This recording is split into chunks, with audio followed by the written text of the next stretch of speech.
हा नाहीतर मग चहा बनवणार असेल तर चहा बनवायचा. काय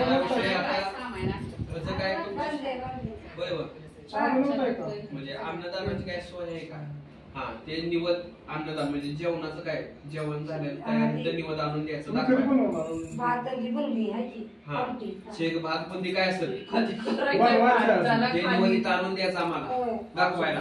आणि तुम्ही ह्या सगळ्या जणी आणि तुम्ही म्हणजे आपण इथं जण सगळे ही सगळी जण आरती झाली की पहिल्या पंक्तीला जेवाय बसायचं आहे.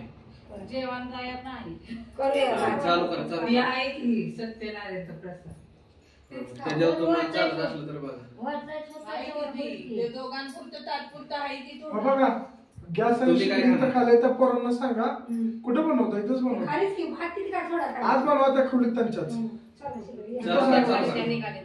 कारण आरती झाली की तुमच्या सगळ्या महिलांची पहिली पंगत जेवाय बसणार आहे सवासनी घालायला. तुम्ही कोण हो चालू करा चालू करा तुम्ही म्हणजे इकडे आणि ते दूध पिऊन टाकायचं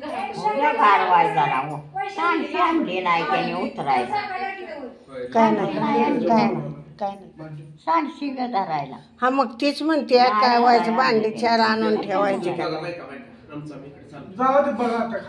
ते का नाही ठीक आहे. आता सगळे स्वयंपाकाला जाऊन काय करायचं. ए तुम्ही करताय ना दोघे तिघे दूध वाटून टाका नाही तर खराब होईल. कोणचं दूध वाटायचं दूध हा ठेवायचं नाही सगळ्यांनी थोडं थोडं एक एक गोड देऊन संपून टाकायचं पिऊन. होय चला तुम्ही म्हणा खडी साखर टाकायचं रिद्धी सिद्धी शुभ लाभ आरोग्य प्राप्ती शिक्षण नोकरी व्यापार उद्योग व्यवहार लग्न योग विवाह योग संतती पुत्र प्राप्ती आदी मनोकामना परिपूर्ण करिष्य इच्छित मनोकामना रिद्धी सिद्धी सर्व हरम प्रीत्यर्थः स्वनिमित्तार्थ श्री षोडश मातृका देवताभ्यो हर पूर्ण संग प्रदान कलेश देवताभ्यो नमो नमः अक्षदाबांधोक्षदान्ते समर्पयामि. त्या कलश आहे बघा चौरंग त्या कलशाला अक्षदा सोडून द्या. अक्षदान्ते समर्पयामि पाणी वाहून द्यायचं त्या कलशाला. हर ओम हर ओम सत्रातो निर्विघ्नं नवराजबोधोऽहं यत्पादस्य पंकज स्मरणं मदवाह्याचा. हर ओम सर्वकामान परिपूर्णात्मे मधुपर्का महादेव कल्पकं प्रसिद्ध परमेश्वर श्री शंभु सदाशिवन मधुपर्कं स्नानं समर्पयामि. पाणी वाह्याचा परमानंद बौद्धम्य निघ्निह्यानमूर्तये सांगोपानिमेत्य स्नान कल्पक प्रसिद्ध परमेश्वर श्री शंभु स्नानं समर्पयामि. पंचामृत ओम आप्याम्यसो समेतो विश्वत्वैष्णयम् भववादस्य संगति श्री संभाय नमः शरणे स्नानं समर्पयामि. गोमूत्र ईशान्य ब्रह्मादिपद ब्रह्मादिपद स्वयमेस्तुं सदाशिवं. खडिसाकार दरिक्रावणोकार शोभजनाना सुराभिघ्नमुगारदर्शनान श्री संभाय नमः स्नानं समर्पयामि. पुन्हा एकदा पाणी.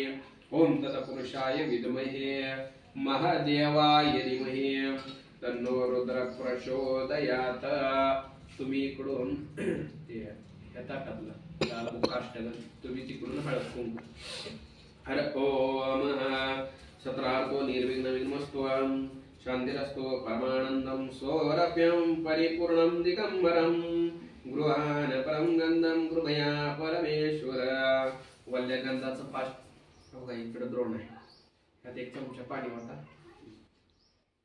आणि ते तांबे कलश तांबडा त्याला 5 पट्टा असं वडायचं वल्यगंधाचं समोरच हा उभं समोरच एका ठिकाणी. ओम हरिद्राज कुंकुम समर सौभाग्यमंगल रजनी तूर्णं समायुक्तं रक्तवर्णं सुशोभनं सुमंगलं शुद्धं कुंकुम ते अर्पयामि. श्री शंभ सदाशिवाय ते नमो नमः.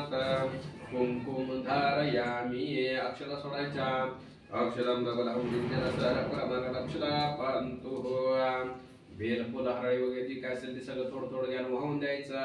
हरोम त्रिदलं त्रिगुणाकारणं त्रिनेत्रदं त्रियायुधं त्रिजन्म पाप शिवारं श्री सांब सदा शिवाय ते नमो नमः बिल्व पतरंच धारयामी खाऊचं पाणी घ्यायचं त्याच्यावरती खाली साखर काढायची तोडा तिथं चौरंगावरती मोकळ्या जागेत ठेवून द्यायचा आणि कैसे हे करावे पाण्याचा फिरवायचा आणि कैसे हे करावे सुखाचे मळे पिकवावे मुलाचं नासून जावे विघ्न बाधा ताटामध्ये 3 चमचे पाणी सोडायचा ही माझी वाक्य पुष्प पूजा समर्पण श्री गुरुराजा मनमत शिवलिंग विनोजा श्री गुरु नागेशासी मध्य बटन जेवले ठेप पाणी लावायचं ताटात जलदार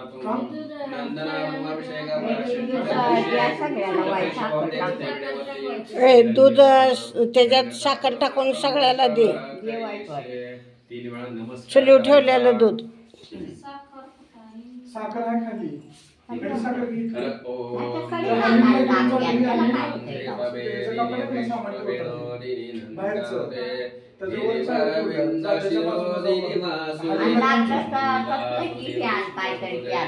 भगवते जय जय महिषासुरमर्दिनी रम्यकमरदिनी शैलसुते रम्यकमरदिनी शैलसुते हिट अगं पेस्ट चांगले ते की चटणी आणायची महाकाली महालक्ष्मराभ्यो नमो नमः कलशात लावायचा ओम कलशंते गुरं कृंदे ब्रह्मा